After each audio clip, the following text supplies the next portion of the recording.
ভয় আগে হলো দুর্নীতির টাকা ভরা ছিল পকেটে, এখন তো দুর্নীতির টাকা নাই, এখন এই জন্য বড় গরু কিনতে পারতেছে না। যেহেতু তো দুর্নীতিবাজ যাদের কাছে টাকা ছিল, ব্ল্যাক মানি ছিল, তারা তো বড় বড় গরু কিনতো, অত বড় গরু কিনা ডিফিকাল্ট। গরুর দাম মোটামুটি আমি বলবো রিজনেবল, কিন্তু একটু ভোক্তাদের দিকে একটু বেশি সুবিধা পাচ্ছে। মানে দাম এখানে গতবারের থেকে আমার মনে হলো তো দাম একটু কম। আপনারা কি আমার সাথে এগ্রি করেন কি করেন? হ্যাঁ, একটু কম মনে হচ্ছে না? এবার দামও কম। বড় গরু সব মশার বিরুদ্ধে সুরক্ষা দিতে এলো বসুন্ধরা এক্সট্রিম অ্যারোসল। মশার বিরুদ্ধে এক্সট্রিম সুরক্ষা। ভয় আগে হলো দুর্নীতির টাকা ভরা ছিল পকেটে, এখন তো দুর্নীতির টাকা নাই, এখন এই জন্য বড় গরু কিনতে পারতেছে না। যেহেতু তো দুর্নীতিবাজ যাদের কাছে টাকা ছিল, ব্ল্যাক মানি ছিল, তারা তো বড় বড় গরু কিনতো, অত বড় গরু কিনা ডিফিকাল্ট।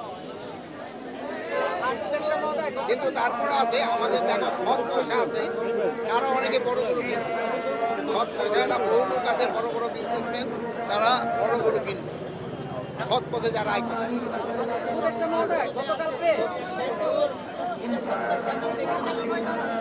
আমি তো নিরাপত্তা বাহিনীর প্রধান হিসাবে আমি তো ভালো দেখলাম। আপনারা বলেন কোনো নিরাপত্তার ঘাটতি আছে কিনা?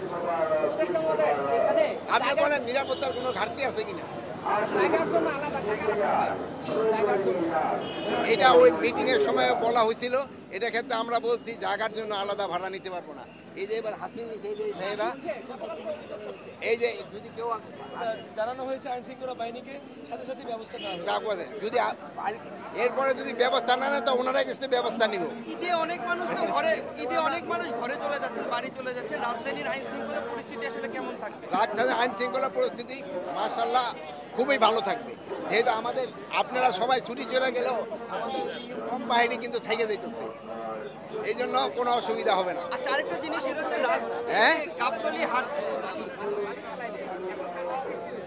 বুঝলাম না কি বলে। গাবতলীতে আসার পথে আপনার কল্যাণপুর থেকে গাবতলী পর্যন্ত যানজটটা বেশি হচ্ছে। এই জায়গাটা একটু যানজট বেশি হচ্ছে। এই ব্যাপারে কোনো নির্দেশনা দিয়েছেন কিনা? এখন যেহেতু এই যানজটটা কিছুক্ষণের ভিতরে কমে যাবে। হ্যাঁ, সার্বিক পরিস্থিতি কি বলবেন? সব গরুর কথা আমি বলবো যে আমাদের পর্যাপ্ত গরু আছে, যারা গরু কিনবে তাদের কোনো অসুবিধা হবে না। শৃঙ্খলা নিয়ে সার্বিক কি বলবেন? আইন শৃঙ্খলা পরিস্থিতি আমি বলবো মাশাআল্লাহ খুব ভালো আছে। এটা যেন কন্টিনিউ করে, এই জন্য আপনাদের সবাই সহযোগিতা দরকার।